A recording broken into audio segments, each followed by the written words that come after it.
Hello students, तो कैसे हैं आप सभी। Welcome again to WS cube tech. मैं आशीष कुमार आज आप लोगों के लिए वीडियो लेके आया हूँ जहाँ पे हम देखेंगे कि हम कैसे एक वाईफाई को हैक कर सकते हैं। वायरलेस हैकिंग पे आज मैं वीडियो लेके आया हूँ जहाँ पे हम WPA, WPS, WPA2 हर तरीके के जो वायरलेस डिवाइसेस होते हैं उनकी हैकिंग देखेंगे, कैसे परफॉर्म करी जा सकती है। वाईफाई जामिंग देखेंगे एंड देखेंगे कि हम बेसिकली जो वाईफाई में है स्नाइपिंग कैसे कर सकते हैं, यानी विदाउट किसी नेटवर्क से कनेक्ट हुए हम क्या क्या डेटा कैप्चर कर सकते हैं। तो आइए स्टार्ट करते हैं आज का हमारा वीडियो। हम हमारी काली मशीन ऑन कर लेंगे। ओके, एंड यहाँ पे स्टूडेंट्स हम जो यूज लेने वाले हैं वो बेसिकली वाईफाई स्टिक है। सो हम यहाँ पे ये वाईफाई स्टिक यूज में लेंगे एंड इस स्मॉल से छोटी सी वाईफाई स्टिक के जरिए हम बेसिकली वाईफाई हैकिंग को परफॉर्म करेंगे। हम काफी सारी इंफॉर्मेशन गैदरिंग करेंगे। हम नॉर्मल केवल पासवर्ड क्रैकिंग ही नहीं, हम उससे ज्यादा भी कुछ चीजें करेंगे। आइए स्टार्ट करते हैं। हम सबसे पहले हमारे टर्मिनल को ओपन कर लेंगे। यहाँ पे टर्मिनल ओपन करते ही रूट परमिशन देनी है हमें।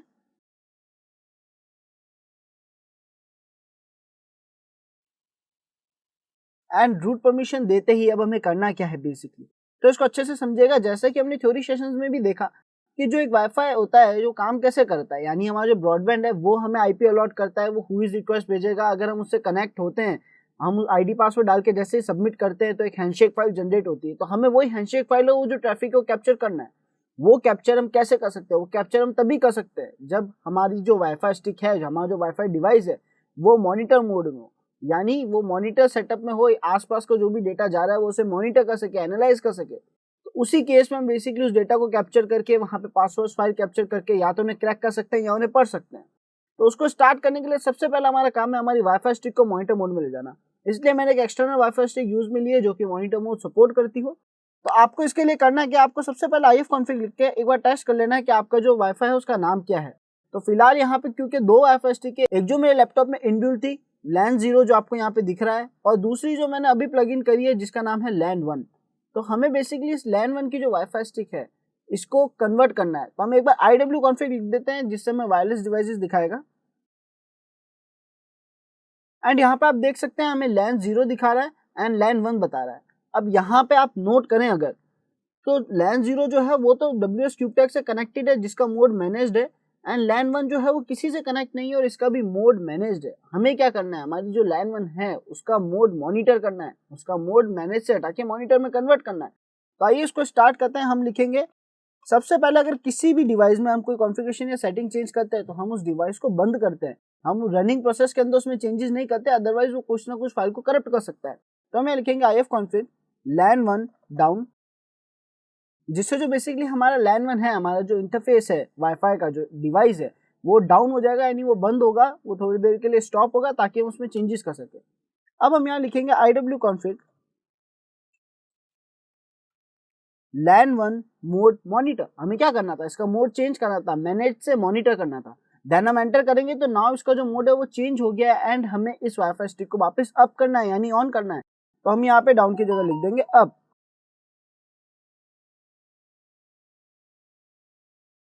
तो हम यहाँ डाउन की जगह लिख देंगे अप एंड अप लिख के हम करेंगे एंटर। तो बेसिकली अब जो हमारी LAN 1 थी वो ऑन हो गई है। सो मैं अपने ही किसी डिवाइस का जो बेसिकली हॉटस्पॉट है वो ऑन कर लेता हूँ ताकि यहाँ पे शो होने लग जाए। तो मैंने हॉटस्पॉट ऑन कर लिया एंड देन अब हम क्या करेंगे, अब हम ये देखेंगे, एक बार चेक कर लेते हैं क्या हमारी जो डिवाइस थी उसका जो मोड था वो चेंज हुआ है कि नहीं हुआ है। IF कॉन्फ़िग लिख के एंटर करेंगे तो हम यहाँ पे देख सकते हैं स्टूडेंट्स LAN 1 जो है उसका मोड मॉनिटर दिखा रहा है। यानी अब जो हमारे क्लास का जैसे मॉनिटर होता है जो सब कुछ देखता है, वैसे अब हम मॉनिटर हो गए हैं। हमारे आसपास का जो भी लोकल एयर नेटवर्क में वायरलेस कम्युनिकेशन हो रहा है हम उसको कैप्चर कर सकते हैं, हम उसे पढ़ सकते हैं। तो इसको स्टार्ट करने के लिए हम क्या करेंगे, तो हम यहाँ पे लिखेंगे एरोडम्प NG एंड देन हमारे इंटरफेस का नाम LAN 1। तो जैसे ही अब हम एंटर करेंगे तो हम हमारे आसपास के जितने भी वाईफाई नेटवर्क हैं उन सबको देख सकते हैं। तो हम यहाँ पे देख सकते हैं कि यहाँ पे कुछ नेटवर्क्स आ रहे हैं। तो अब हमें करना क्या है, बेसिकली हमें एक टारगेट को सिलेक्ट करना है। यहाँ पे क्या क्या इन्फॉर्मेशन आ रही है, BSS ID का मतलब है मैक एड्रेस। तो यहाँ पे जो हमें BSS ID के अंदर वैल्यूज दिख रही है ये बेसिकली मैक एड्रेस है, ठीक है। उसके बाद हमारे पास इसकी पावर है कि ये कितना दूर है या कितना पास है। देन हमारे पास जो इसमें डेटा ट्रांसमिट हो रहा है वो यहाँ पे शो होगा, यानी अगर डेटा ज्यादा फ्लक्चुएट हो रहा है यानी एक एक्टिव हॉटस्पॉट है, इससे यूजर जुड़े हुए हैं, नेट चल रहा है। देन इसके बाद यहाँ पे चैनल है, ये कि ये किस चैनल पर रन कर रहा है, ये भी हमारे लिए जरूरी इन्फॉर्मेशन है, बिकॉज इन्हीं चैनल पर हमें कैप्चर करना पड़ेगा ये कुछ ऐसा है कि किस पोर्ट पे रन हो रहा है। ओके, देन उसके बाद इसमें जो ट्रांसपोर्ट ऑफ MB हो रहा है वो यहाँ आ रहा है। इनका इंक्रिप्शन टेक्निक जो है सबका WPA2 है। ओके, एंड देन ये जो बेसिकली सबके सब है ये लॉग्ड है। तो अब हमें करना क्या है, अब हमें इनकी फाइल कैप्चर करनी है, इनके बारे में और जानना है, इनसे कौन कौन से यूजर जुड़े हुए हैं और कैसे काम कर रहे हैं। तो आइए उसे देखते हैं। सो यहाँ पे स्टूडेंट्स क्योंकि हमारे पास सारे जो वाईफाई थे वो आ गए हैं, तो बेसिकली अब हम एक नेटवर्क को सिलेक्ट करके उस पर स्कैनिंग चालू कर देते हैं। हम इसे यहाँ पे रोक देंगे, कंट्रोल सी के जरिए हम इसको यहीं रोक देंगे। एंड क्योंकि हमारे पास सबके जो है मैक एड्रेस आ गया है, उनकी BSS ID, उनकी ESS ID आ गई है और उनका चैनल नंबर भी आ गया है। तो अब हमें करना क्या है, हम सबसे पहले इस मैक एड्रेस को सिलेक्ट करेंगे जिसपे हमें अटैक करना है। तो हम Ctrl+Shift+C करेंगे, कॉपी कर लेंगे Ctrl+Shift+C से। देन हम यहाँ पे कमांड लिखेंगे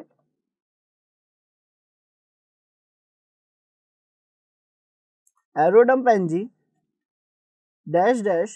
-BSS ID एंड हमें यहाँ पे जो BSS ID है वो पेस्ट करनी है।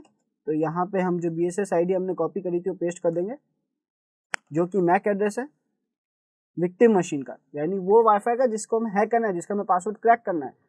तो यहाँ पे हमने बेसिकली वो मैक एड्रेस डाल दिया है। इसका चैनल नंबर -- चैनल लिख के हम जो चैनल नंबर है वो यहाँ पे बताएंगे। तो चैनल नंबर आप देख सकते हैं ब्लेस्ड बॉय का है 6। ओके, सो हम यहाँ पे लिख देंगे 6 एंड देन यहाँ पे हम एक फाइल क्रिएट करेंगे जिसमें बेसिकली जो भी डेटा कैप्चर होगा, यानी अब हम कर क्या रहे हैं, हम बोल रहे हैं कि इस मैक एड्रेस पे ये जो जिसका भी नेटवर्क है चैनल 6 पे, इससे जो भी लोग कनेक्ट हो रहे हैं या इससे जो भी डेटा ट्रांसमिट हो रहा है वो सारा हमें कैप्चर करना है। बिना उस वाईफाई से कनेक्ट हुए हम ये सारा डेटा कैप्चर करने वाले हैं। तो उसके लिए हम एक फाइल में सारा डेटा स्टोर करेंगे। तो उस फाइल का नाम क्या रखते हैं, उस फाइल का नाम रख देते हैं हम ओके। सो उसका नाम रख देंगे हम हैक्ड एंड देन LAN1, जो बेसिकली हमारे इंटरफेस का नाम है जिसके जरिए हम सारी स्कैनिंग कर रहे हैं, उसका नाम लिखेंगे LAN1। ये लिखते ही फ्रेंड्स हमें कुछ नहीं करना है, एंटर कर देना है। तो बेसिकली यहाँ पे क्या हो रहा है, यहाँ पे AeroDump-ng जो पैकेज है उसका यूज लेके हमने उसको एक मैक एड्रेस दिया BSS ID के जरिए, जो कि आप यहाँ देख सकते हैं BSS ID मैक एड्रेस था। चैनल बताया एंड चैनल बताने के बाद हमने बोला जितनी भी इन्फॉर्मेशन आप कैप्चर करोगे वो सारी आपको राइट करनी है हैक्ड LAN1 में, एंड हम एंटर करेंगे। सो अब हम बेसिकली ब्लेस्ड बॉय को मॉनिटर करना चालू हो गए हैं। अब हम देख सकते हैं उससे कितने लोग कनेक्ट हो रहे हैं और क्या डेटा जो है बेसिकली ट्रांसमिट हो रहा है। डेटा हम डायरेक्ट यहाँ पे नहीं देख पाएंगे, बट जो डेटा ट्रांसमिट हो रहा है वो स्टोर होगा। तो फ्रेंड्स यहाँ पे हम फिलहाल देख सकते हैं कि एक यूजर यहाँ पे कनेक्टेड है, आपको दिख रहा होगा यहाँ पे, ये जो है ये हमारी मैक एड्रेस है, यानी ये जो हॉटस्पॉट है जो विक्टिम है उसकी मैक एड्रेस है एंड उससे कोई कनेक्ट हुआ है, एक यूजर एडिड है, यानी एक यूजर इस हॉटस्पॉट से कनेक्ट हुआ है। तो कनेक्ट होने के लिए उसने बेसिकली हैंडशेक फाइल भेजी होगी इसको, यानी अपना पासवर्ड डाल के जैसे सबमिट करोगे तो हैंडशेक फाइल गई होगी हमारे हॉटस्पॉट पर। तो अब हमें करना क्या है, हमें इस यूजर को डिस्कनेक्ट करना है ताकि ये वापस से कनेक्ट होने के लिए हैंडशेक फाइल भेजे। भले ये मैन्युअली ना भेजे पर सिस्टम ऑटोमेटिकली भेज देता है हर बार कनेक्ट होते हुए, ताकि अगर पासवर्ड चेंज हो गया है तो कनेक्ट ना हो पाए। यहाँ पे जहाँ आप देख सकते हैं इंटरफेस LAN1 डाउन लिखा हुआ है, यहाँ पे आपको बेसिकली दिखा हुआ दिखेगा हैंडशेक फाइल कैप्चर, यानी हैंडशेक फाइल लिखा हुआ आएगा, इसका मतलब हैंडशेक फाइल कैप्चर हो गई है। तो वो हम कैसे करेंगे, हम इस यूजर को डिस्कनेक्ट करेंगे, जैसे ही यूजर वापस कनेक्ट करने की कोशिश करेगा हमें इसका पासवर्ड मिल जाएगा। तो आइए न्यू टैब खोल लेते हैं हम और यहाँ पे हम पैकेज भेजेंगे। सो स्टूडेंट्स अब हम बेसिकली डीऑथेंटिकेशन पैकेज यानी इस यूजर को डिस्कनेक्ट करेंगे। डिस्कनेक्ट करने के लिए हम क्या करेंगे, हम ये कमांड लिखेंगे यहाँ पे जिसमें बेसिकली AirPlay-ng पैकेज का हम यूज में लेंगे एंड यहाँ पे हमने लिखा है -deauth क्या कर रहा है, डीऑथेंटिकेशन पैकेज जनरेट कर रहा है। 10 सेकंड के लिए जनरेट होंगे, यानी 10 रिक्वेस्ट जनरेट होगी एंड ये रिक्वेस्ट में हमने बाद में ए में मेंशन किया है कि किससे डिस्कनेक्ट करना है, यानी जो हमारा हॉटस्पॉट है जिसका हमें पासवर्ड चाहिए उसका मैक एड्रेस, और किसको डिस्कनेक्ट करना है इसको हमने -c में मेंशन किया है। तो बेसिकली हमें इस यूजर को डिस्कनेक्ट करना था हमारे हॉटस्पॉट से, आप देख सकते हैं इस यूजर को डिस्कनेक्ट करना था हमारे हॉटस्पॉट से। तो उसको डिस्कनेक्ट करने के लिए अब हमने जो डिटेल्स थी वो फिल कर दिया है, आखिर में हमने बता दिया इंटरफेस कौन सा है। अब हम जैसे ही एंटर प्रेस करेंगे यहाँ पे जो डीऑथेंटिकेशन पैकेज है वो जाएंगे और वो यूजर डिस्कनेक्ट हो जाएगा। तो अब यहाँ पे आप देख सकते हैं वो यूजर डिस्कनेक्ट होकर वापस कनेक्ट होने की उसने कोशिश करी और हमने WPA हैंडशेक जो था वो कैप्चर कर लिया है। आगे मैक एड्रेस लिखा है, यानी हमने किसका जो हैंडशेक था वो कैप्चर किया है, वो हमें बता रहा है हमारे हॉटस्पॉट का हैंडशेक फाइल जो है वो हमने कैप्चर कर लिया है। तो अब हमें इसी हैंडशेक फाइल को क्रैक करना है। तो फ्रेंड्स यहाँ तक का सेशन जिसमें हमने देखा कि हम बेसिकली बिना एक नेटवर्क से जुड़े खुद को मॉनिटर मोड में ले जाके आसपास के जो नेटवर्क्स में चल रहा है वो देख सकते हैं। देन हम किसी भी उसके यूजर को डिस्कनेक्ट कर सकते हैं, यानी हम वाईफाई जैमिंग कर रहे हैं, यहाँ पे हम किसी भी यूजर को डिस्कनेक्ट कर रहे हैं, यानी वो वाईफाई का यूज तब तक नहीं ले पाएगा जब तक हम ना चाहे। अगर मान लीजिए यहाँ पे मैं 10 की जगह 100 लिख देता तो क्या होता, यानी जब तक ये 100 रिक्वेस्ट नहीं चली जाती तब तक ये यूजर कनेक्ट नहीं हो सकता था। तो इसका मतलब फ्रेंड्स हम इस यूजर को कनेक्ट ही नहीं होने दे रहे हैं। तो ये है फ्रेंड्स वाईफाई जैमिंग। हमने वाईफाई मॉनिटरिंग देखी, अपने आप को मॉनिटर मोड में सेटअप करके हमने बिना किसी वाईफाई से कनेक्ट हुए किसी यूजर को डिस्कनेक्ट करा है, उसका डेटा रीड किया और कैप्चर भी करा है। नाउ प्रोसेस आता है वाईफाई क्रैकिंग का। अगर आपका जो वाईफाई है वो पुराना है या फिर नया WPA2 है, तो बेसिकली इन दोनों में डिफरेंस बस इतना है कि जो हमारे ओल्ड वाईफाई थे उसके अंदर जो पासवर्ड जाता था हैंडशेक फाइल में वो इंक्रिप्टेड नहीं जाता था, वो इजीली रीडेबल था, तो वो इजीली क्रैक हो जाता था। बट अब जो वाईफाई में पासवर्ड जाते हैं WPA2 के अंदर वो बेसिकली इंक्रिप्टेड जाते हैं, जो कि WPA2 इंक्रिप्शन यूज में लेते हैं। तो यहाँ पे हमें करना क्या है, उसको क्रैक करना है। तो इसके दो प्रोसेस है स्टूडेंट्स, तो आइए इसको क्रैक करने का प्रोसेस स्टार्ट करते हैं। बेसिकली यहाँ पे हैंडशेक फाइल तो हमारे पास कैप्चर हो ही गई है, तो हम इस प्रोसेस को फिलहाल रनिंग रहने देते हैं। एंड हम क्या करेंगे, हम ls करके देखते हैं कि वो जो फाइल है वो कहाँ कैप्चर हुई है। तो हमारी फाइल का नाम था हैग्ड, तो हम हैग्ड में देखते हैं बेसिकली। तो यहाँ आप देख सकते हैं हैग्ड नाम की फाइल जो है वो जनरेट हुई है, क्योंकि प्रोसेस एक बार स्टॉप होकर वापस ऑन हुआ था। तो यहाँ पे ये जो 2 है 02 ये हमारे काम की फाइल है, और इसमें भी हमारे जो काम की फाइल है वो केवल hag2.cap है, यानी कैप फाइल, कैप्चर फाइल जो होती है उसी के अंदर हमारी हैंडशेक फाइल कैप्चर हुई है। तो इसी फाइल की हमें नीड है, यही फाइल के अंदर पासवर्ड है और इसी को हमें क्रैक करना है। तो क्रैक करने के लिए हम फ्रेंड्स दो चीजें यूज कर सकते हैं। अगर हमारा वाईफाई पुराना होता, जो बेसिकली हम जिसको हैक कर रहे हैं वो WPA से पहले का वाईफाई होता, WPS होता, तो हम उसको कैसे क्रैक करते। उसको क्रैक करने के लिए बहुत इजी प्रोसेस है, हम लिखते हैं air crack ng and then हम डायरेक्ट उस फाइल का नाम लिख देते हैं। एंड जैसे ही हम एक ng के बाद उस फाइल का नाम लिख रहे हो, एंटर कर रहे हैं, तो आप यहाँ देख सकते हैं एक ng ने अपनी जो है वर्ड लिस्ट अटैच करने की कोशिश करी, बट ये WPA नहीं था, ये WPA2 था। ये जो इंक्रिप्शन टेक्निक थी ये एडवांस थी, यानी इसमें इंक्रिप्शन था, तो ये इसे क्रैक नहीं कर पाया। और क्योंकि ये बाय डिफॉल्ट इसका पासवर्ड नहीं रीड कर पाया, तो ये हमें बोलेगा आप एक वर्ड लिस्ट दो, आप वर्ड लिस्ट के जरिए क्रैक करो, क्योंकि WPA2 है। तो अब बेसिकली हम यहाँ पे एक वर्ड लिस्ट अटैच करेंगे, जो कि हम -w से अटैच करेंगे। एंड हम कौन सी वर्ड लिस्ट अटैच करेंगे, हमारे पास जो हमारी मशीन के अंदर, हमारी काली लाइनेक्स मशीन के अंदर एक वर्ड लिस्ट पड़ी होती है rocku.txt, बहुत ही काम की वर्ड लिस्ट होती है, इसमें काफी अच्छे पासवर्ड्स ऑलरेडी पड़े हुए हैं, काफी अच्छी लिस्ट है ये। तो हम इसी का यूज लेके इसको क्रैक करने की कोशिश करेंगे। तो उसके लिए हम उसकी डायरेक्टरी लिखेंगे, जो कि है user share word list and then rocku.txt।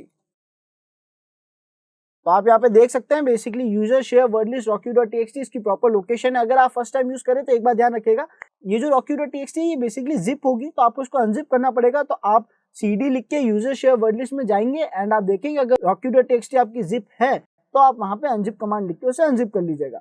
And then आप ये लोकेशन यहाँ पे दीजिएगा। तो अब जैसे ही मैं एंटर करूंगा तो आप यहाँ देख सकते हैं कि यहाँ पे जो है काफी फास्ट इसने पासवर्ड क्रैक कर लिया है। फिलहाल मेरा पासवर्ड ही था, तो यहाँ पे बेसिकली इसने उसको क्रैक कर लिया है। और इसकी जो स्पीड थी वो काफी फास्ट आप देख रहे होंगे, काफी बेसिकली ये जो है एयर क्रैक ng काफी फास्ट क्रैकिंग करता है। अगर कोई टिपिकल पासवर्ड भी होता है और इस वर्ड लिस्ट के अंदर वो है तो ये काफी अच्छा परफॉर्म करेगा और पासवर्ड क्रैक कर लेगा।